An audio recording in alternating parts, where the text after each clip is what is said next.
রেসিপিটি খুবই সহজ, তবে এর স্বাদ অন্যান্য ইলিশের থেকে এগিয়ে। যারা নদী অঞ্চলের মানুষ তারা তো অবশ্যই জানেন যে এই রান্নাটা কতটা মজার। আর যারা এখনও খাননি, সো একবার হলেও ট্রাই করবেন।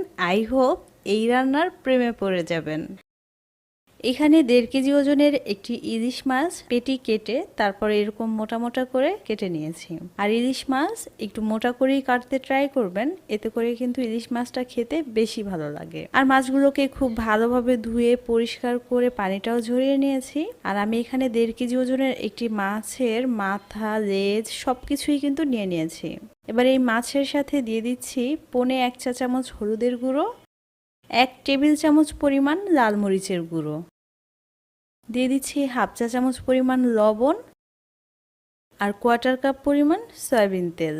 এবার একটু সময় আর ধৈর্য নিয়ে মাছের গায়ে গায়ে মশলাগুলোকে খুব ভালোভাবে মাখিয়ে নিতে হবে। আর ইলিশ মাছের এই রেসিপিটি নদী অঞ্চলের মানুষ খুব বেশি পছন্দ করে থাকে, আর এটা কিন্তু খুবই জনপ্রিয় একটি রেসিপি।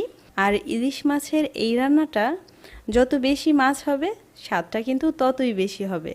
তবে আপনারা চাইলে অল্প মাছ দিয়েও ট্রাই করতে পারেন, সেটা খেতেও ভালো লাগে। আর জেলেরাও কিন্তু এইরকমভাবেই ইলিশ মাছ রান্না করে খেয়ে থাকে। মাছের সাথে মশলাটাকে খুব ভালোভাবে মাখিয়ে নিয়েছি। এবার এর সাথে অ্যাড করে দিচ্ছি 1.5 কাপ পরিমাণ নর্মাল পানি। এবার প্যানটাকে ধুয়ে এই পানিটাকেও মশলার সাথে এবং মাছের সাথে খুব ভালোভাবে মিশিয়ে নিব। আর মাছগুলোকেও সাজিয়ে গুছিয়ে খুব সুন্দরভাবে সেট করে নিব। অনেকেই আছে যারা ইলিশ মাছ কাটার পরে ফ্রিজে রেখে খেতে চান না, তারা চাইলে এরকমভাবে ট্রাই করতে পারেন আর রান্না করার পর ফ্রিজে রেখে খেতে পারেন। এবার একটি ঢাকনা দিয়ে ঢেকে দিব আর প্যানটা ধরে চুলায় বসিয়ে দিব। আর চুলার আঁচ হাই ফ্লেমে রেখে রান্না করব ঠিক 5 মিনিট। ফিরে এলাম 5 মিনিট পরে। এই পর্যায়ে কিন্তু মাছগুলো খুবই নরম। খুব আলতো হাতে যেই মাছগুলো উপরে উঠে আছে সেই মাছগুলোকে একটু সাইডে দিয়ে দিব। আর মাছের সাথে দিয়ে দিচ্ছি 7-8টি কাঁচামরিচ। আমি মরিচগুলোকে চিড়ে নেইনি, আস্তই দিয়েছি। এবার চুলার আঁচ মিডিয়াম আঁচে রেখে ঢাকনা দিয়ে ঢেকে রান্না করব আরও 15 মিনিট। আর এই 15 মিনিটে মাঝে মাঝে প্যানটা ধরে একটু দুলিয়ে দিবেন যেন মশলাগুলো নিচে পুড়ে না যায়। আর এরকমভাবে মাছটাকে রান্না করার পর ফ্রিজে রেখে খেলে সেটা কিন্তু ফ্রেশ মাছের মতোই লাগে, আর মাছে কোনো গন্ধও হয় না। ফিরে এলাম 15 মিনিট পরে।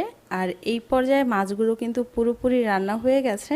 আর দেখেন তেলটাও কিন্তু খুব সুন্দর উপরে ভেসে উঠেছে। আর যখন তেলটা এরকম উপরে উঠে আসবে তখন বুঝতে হবে আমাদের ঝটপট ইলিশ রেডি। এবার চুলাটা বন্ধ করে দিব আর নামিয়ে পরিবেশন করে নিব। আর ভিডিওটি ভালো লাগলে বেশি বেশি লাইক, কমেন্টস অ্যান্ড শেয়ার করবেন, কারণ আপনার একটি লাইক অ্যান্ড শেয়ার আমাকে সামনে এগিয়ে নিয়ে যেতে অনেক সাহায্য করে। সবাই খুব ভালো থাকবেন। আল্লাহ হাফেজ।